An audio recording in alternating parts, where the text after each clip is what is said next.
Salut à toi qui veux reprendre le contrôle de ta vie, ici c'est Zenrila et dans cette vidéo je voulais te parler de stress post-traumatique. Alors en français c'est SPT je crois, mais on dit souvent PTSD. PTSD c'est l'abréviation en anglais.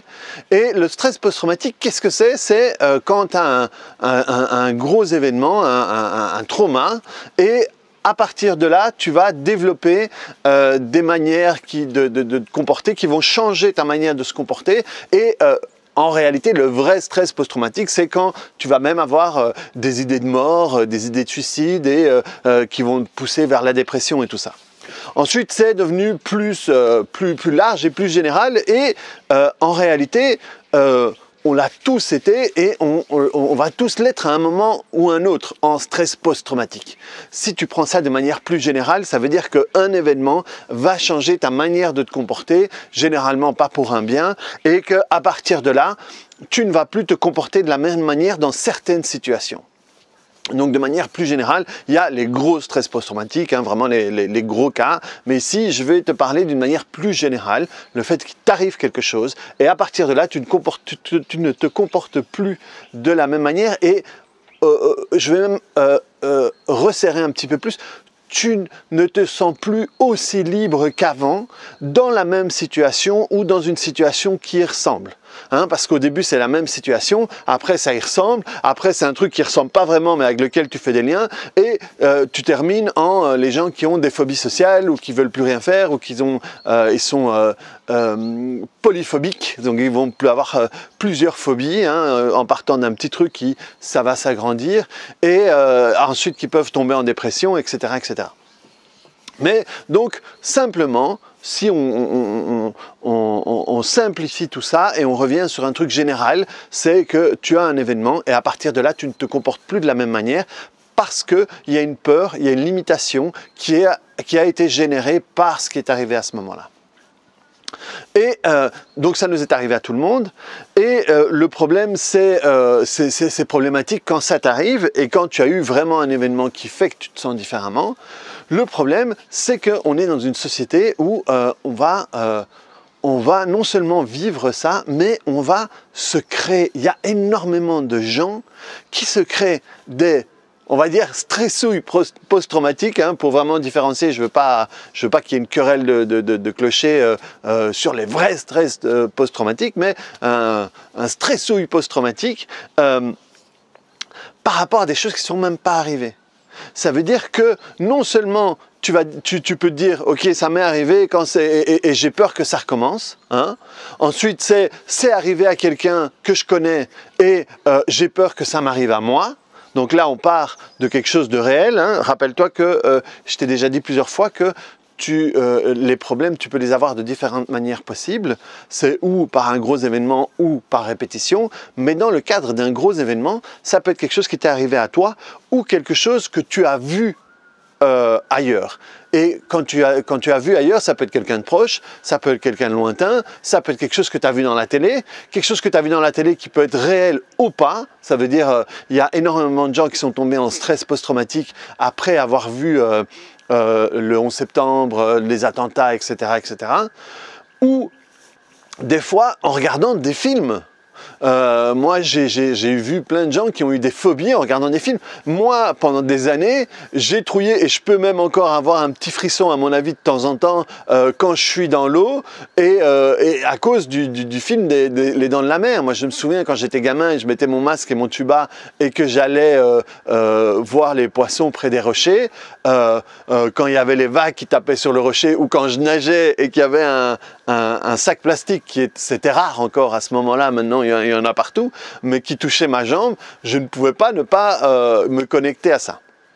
Donc ça, c'est aussi, qu'on le veuille ou non, des stress post-traumatiques. Ça veut dire qu'on ne va plus se comporter de la même manière par rapport à un événement. Et donc ce que je disais, ce qui est terrible, c'est que tu peux, à partir d'un truc vrai, allez, tu dis ok, d'accord, à partir d'un truc que tu connais, je sais pas, t'as une tante qui a perdu un enfant et donc du coup toi tu as peur de perdre un enfant parce que tu sais à quel point il a souffert. Ok, tu as vu à la télé, soit. Le problème c'est qu'on est dans une situation dans le monde où moi je vois régulièrement des gens qui vont se créer des stress post-traumatiques à propos, je ne vais pas dire de rien parce que ce ne serait pas juste, mais à propos de choses complètement imaginées. C'est à un moment, dans leur Netflix interne, ils se créent leur propre série, leur propre image, c'est oh, « t'imagines si ». Imagine-toi si. Qu'est-ce que... Ah, ça c'est le pire, c'est vraiment le pire. C'est qu'est-ce que je sentirais si ça m'arrivait. Donc on est là tranquillement, hein, à la cool, et tout d'un coup, on est là, on se dit, tiens, pourquoi est-ce que je ne vais pas me torturer un petit peu, hein? Alors tiens, qu'est-ce qui m'arrivait, comment est-ce que je vivrais si mon fils mourait? Qu'est-ce que je ressentirais si ma femme partait?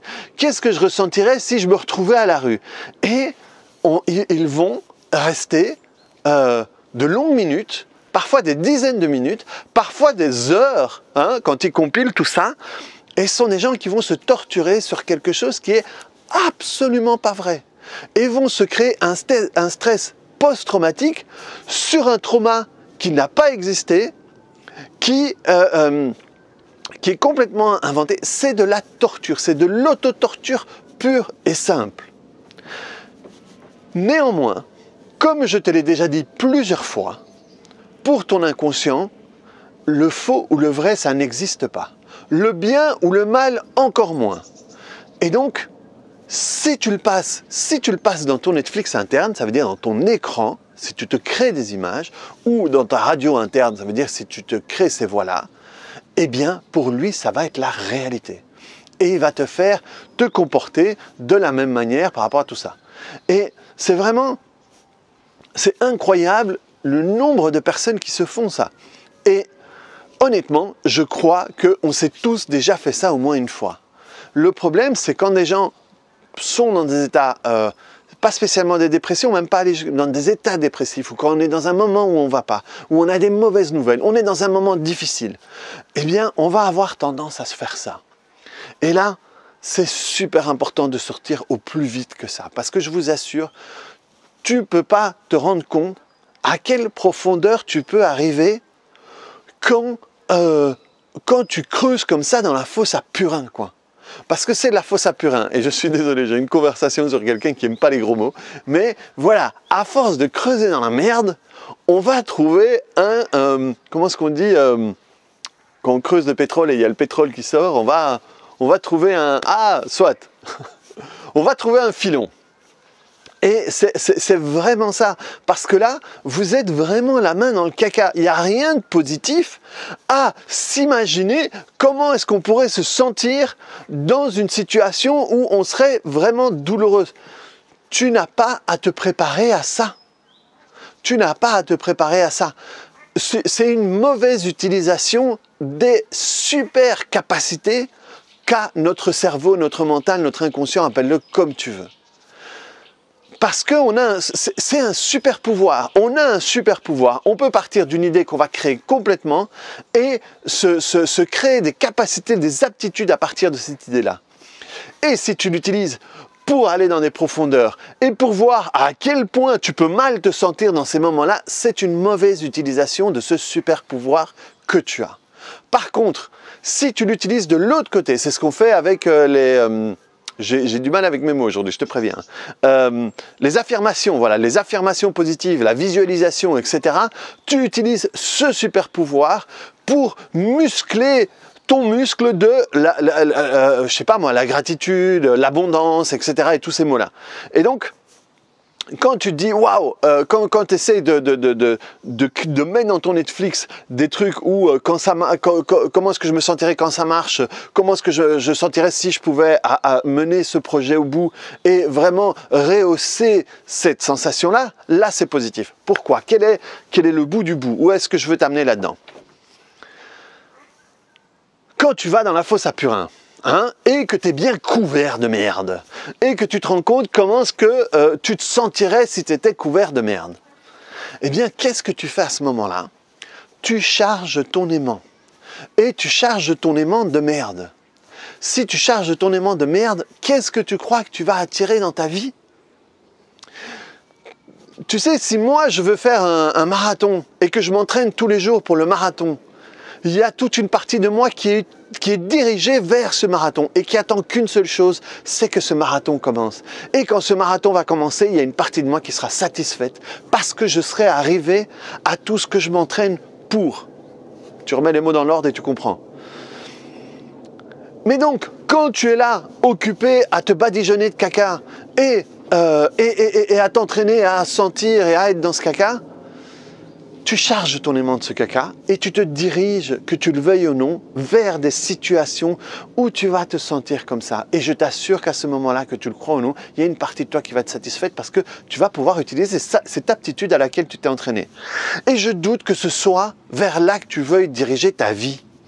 Ça n'a aucun sens. Ça n'a aucun sens.